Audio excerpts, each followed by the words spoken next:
The topic particle physics, the main learning objective of this topic is about you should understand the fundamental particles as well as the interaction of the particles and conservation when a particle interaction happen or occur. There are certain conservations you have to learn.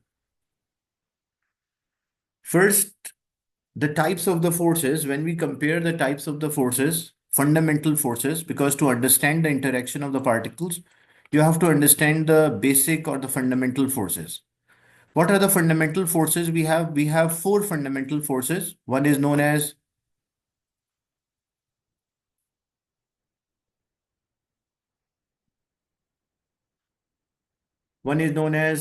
the gravitational force. Another one is a electromagnetic. The third one is a weak nuclear, and the fourth one is a strong nuclear. So these are the fundamental forces. And how these forces are acting, how you will understand or get the concept, the interaction of these forces. So when we say we have fundamental forces,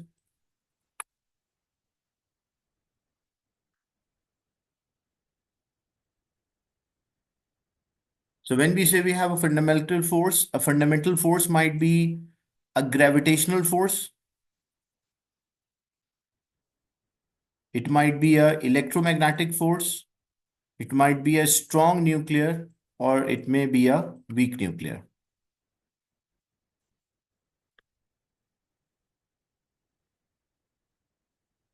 So we have a gravitational force, electrostatic or electromagnetic force.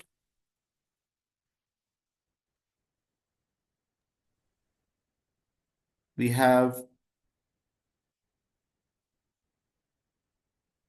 the strong nuclear and the weak nuclear.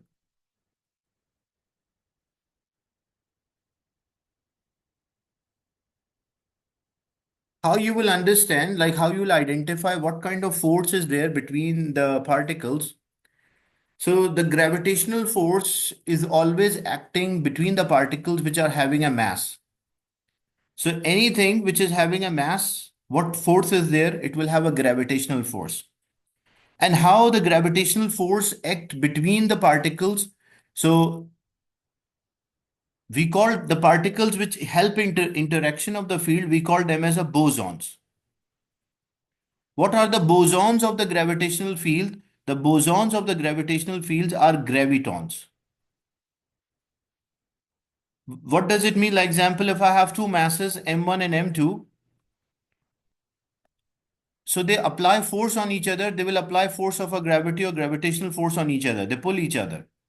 But how these particles are actually pulling each other, they are exchanging a particle with each other, and that particle which they exchange, what we call that particle is actually a graviton. So whenever a gravitational field is acting between the two masses, the masses exchange a particle, and what we call that as graviton. But the presence of the graviton, it's still a theoretical particle. The experimental evidence of a graviton is not proof. It's just a theory. This is also related to a string theory that when particles are interacting, so we have the fundamental forces. No, masses are not called bosons. What will happen? The masses are applying force of a gravity or a gravitational force on each other. How they apply a gravitational force on each other? By sending a particle to each other, and that particle is called boson. And the boson of the gravitational field, what is called? That is called graviton. So graviton is actually a boson which exchange between the masses.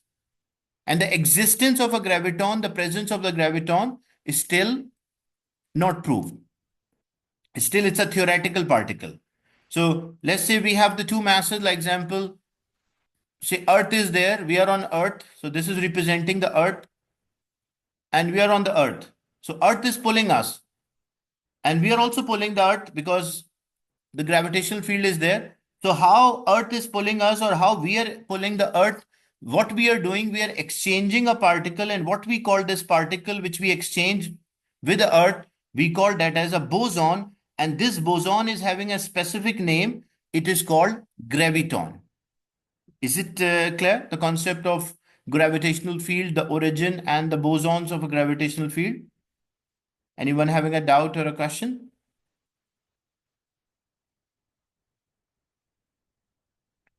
So the concept of a boson is just a simple, it's a field particle. Whenever interaction happen between the two objects, they send a particle, and that particle is called a boson. And the boson for interaction for the gravitational field is known as graviton. Same thing, electromagnetic force or electrostatic force. These electromagnetic or electrostatic force, it exists between the particles which are having charge. So whenever the charges are there, the particles have a charge.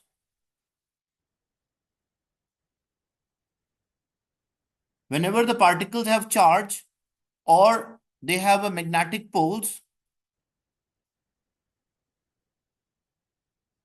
So how the charges are interacting, like example, we have positive charges are there, or two positive charges, or one positive and one negative. So what they will do, opposite charges, they will attract each other. Positive will attract the negative and negative will attract the positive. But how these particles are interacting with each other, so they are also exchanging a particle we call boson. But what is the name of the boson which is transfer or exchange between the particles for interaction? That particle which is exchanged during an interaction, what we call that as a photon. And the presence of the photon, existence of the photon is proved.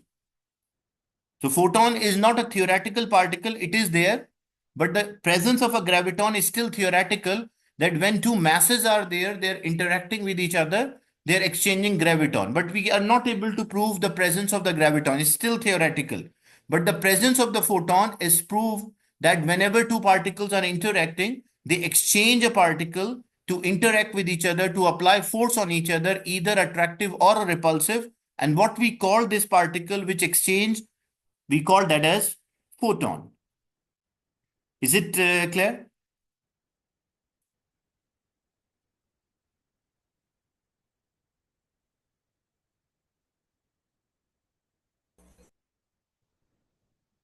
Then we have a weak nuclear. The weak nuclear force exists between the particles which are leptons. And today we'll discuss in detail about the leptons. What are leptons? So weak nuclear force exists between the particles which are lepton. Electron is example of a lepton. Later in this chapter, we'll discuss in detail about the lepton. So, like example, if two electrons are interacting with each other, electron is a lepton.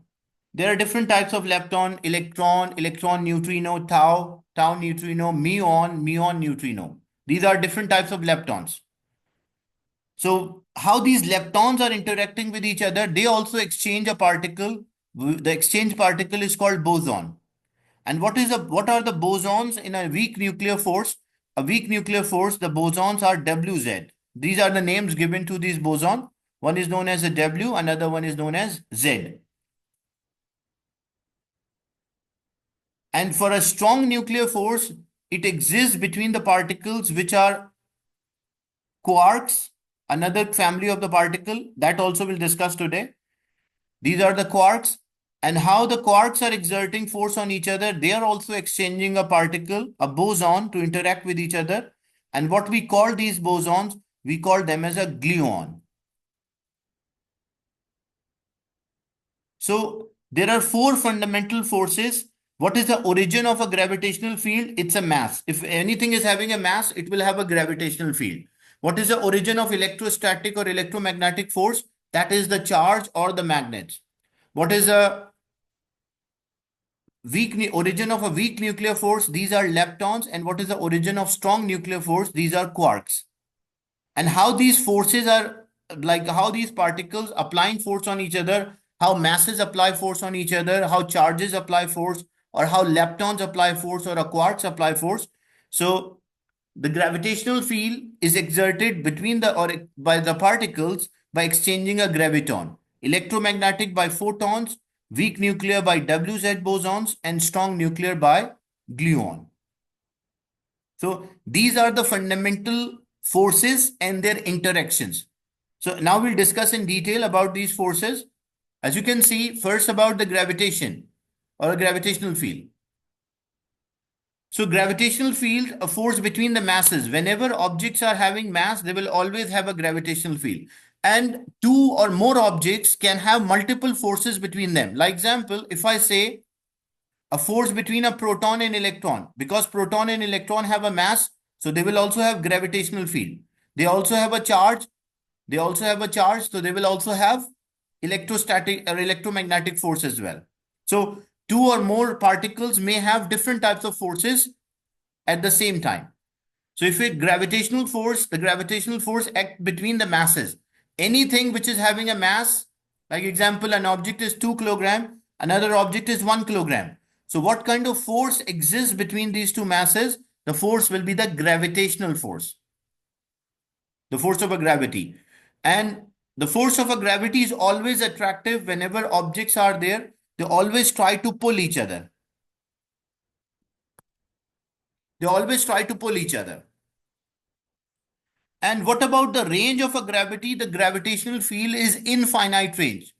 Like the gravitational pull is infinite. Even value will decrease, but the range is infinite. It is not shielded.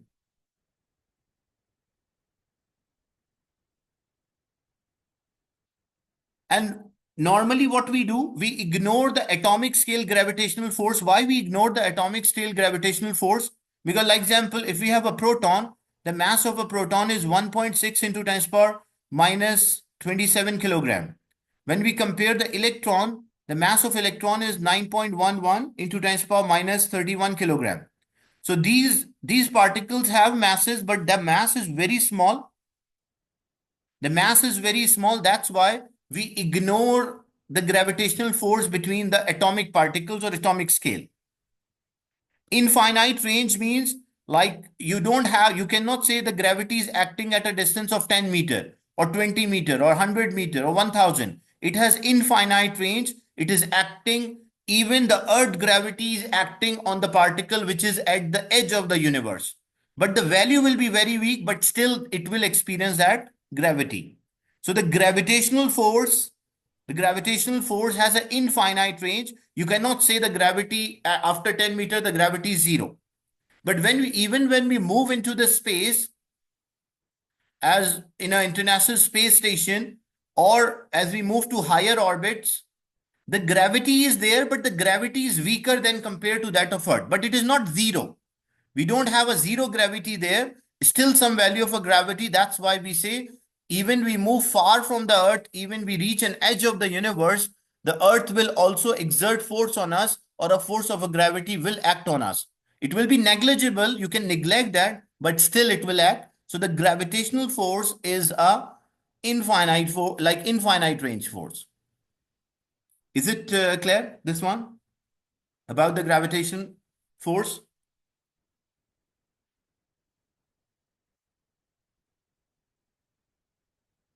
What about the electromagnetic force? The electromagnetic force, as we mentioned, this is a force which is acting between the charges. And so force between all type of charge body, anything which is having a charge, it will be electromagnetic force. It can be attractive, it can be repulsive. Like gravitational force is always attractive. But electromagnetic can be attractive, it can be repulsive. Because if we have the like charges will repel. And if we have unlike charges, the unlike charges will attract.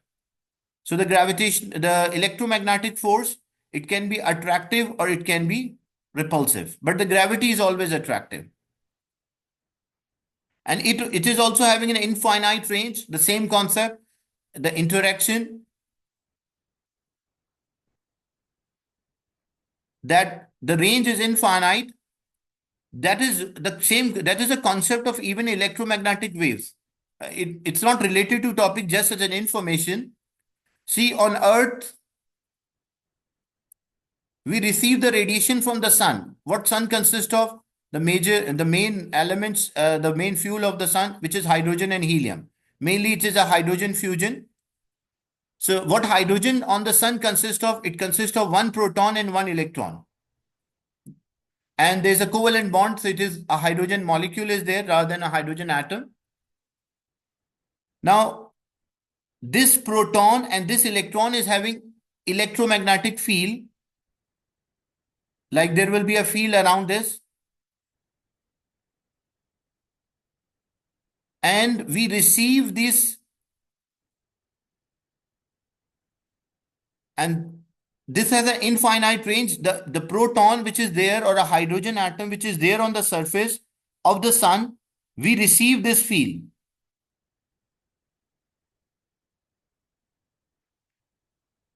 And how the electromagnetic wave is produced, we say the sun is giving us infrared radiation, sun is giving us visible light, and sun is giving us the ultraviolet.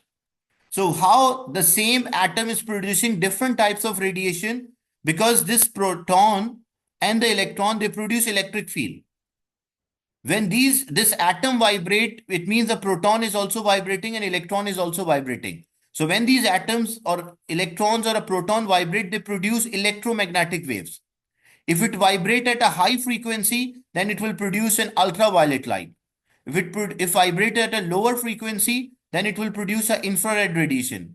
If it vibrate with a moderate frequency, it will produce a visible light. So the electromagnetic radiation, what is the origin of electromagnetic radiation?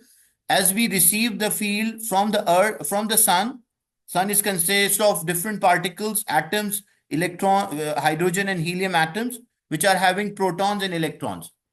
So these protons and electrons, their field, we are receiving the field from them, like electromagnetic. The field is there around which the charged particle can experience force. And as a result of vibration of these particles, a nuclear fusion happen. When these particles vibrate, they produce different types of radiation. When it produces different type of radiation, that radiation we call electromagnetic radiation. So the electromagnetic field is responsible for the electromagnetic radiation as well. So whenever we have the charge object, is it clear? This is just additional point related to the electromagnetic force. So whenever we have the charge object, they will always have the electromagnetic field between them, or electromagnetic force. And how the particles are interacting, they exchange a particle which we call boson. And that boson is known as the photon. Then we have a weak nuclear. The weak nuclear force, major interaction. The weak nuclear force act on all particles, both leptons and quark, but mainly in lepton. We consider it act in a quark, but we neglect that because within the quark we consider as a strong nuclear. So weak nuclear force, it is acting on all particles, example both leptons and the quark, and it has a short range. The range is only 10 to the power minus 17 of meter. Means if the distance between the two particles is 10 to the power 17 minus 17 meter or less, it will interact. Otherwise, they will not. So if we have quarks are there, quarks and a lepton, they will have this weak nuclear force. And so it is not an infinite range, it has a finite range. And same thing, like example, if there's an electron which is also interacting with another electron, so they will also have a force, or we have a nucleus and the electrons are moving around. So the force which is acting here, the force which is pulling this electron towards the nucleus so that the electron move around the nucleus, what we call this force? We call that as a weak nuclear force. So the electrons are binded within an atom by a force, we call that as a weak nuclear force. And what about the strong nuclear force?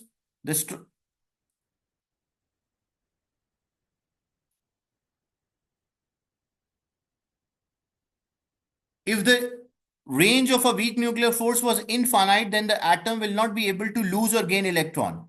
Because what will happen? We have an atom, first shell is there, second shell, third shell, and so on. 7 shells are there.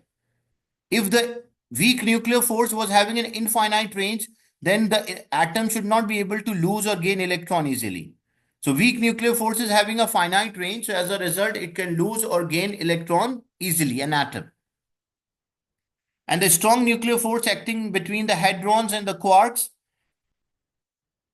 The strong nuclear force is acting between the particles such as hadron or quarks, and it is a very short range, act only within the nucleus. So the force which is holding the particles within the nucleus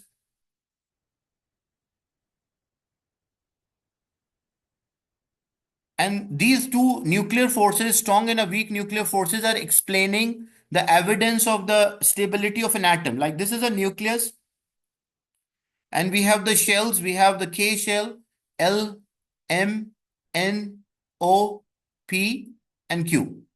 These are the 7 shells.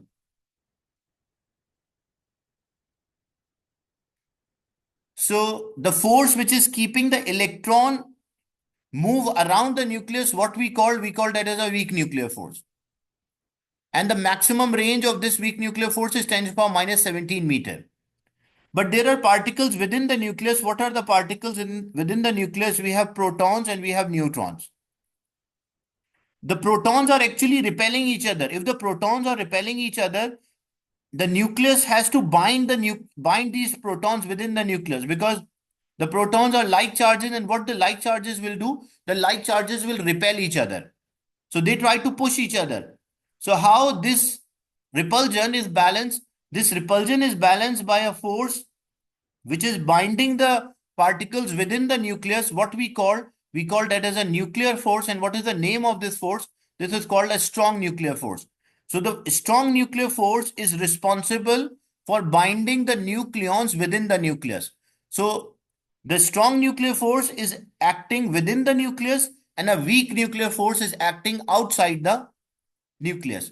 So the structure of an atom is stable because of the two major forces. One is a weak nuclear, which is binding the electron. Another one is a strong nucleus, which is binding the nucleons within the nucleus. Is it clear? The concept of these forces, the fundamental forces? Any doubt till this point? Any question or doubt in this?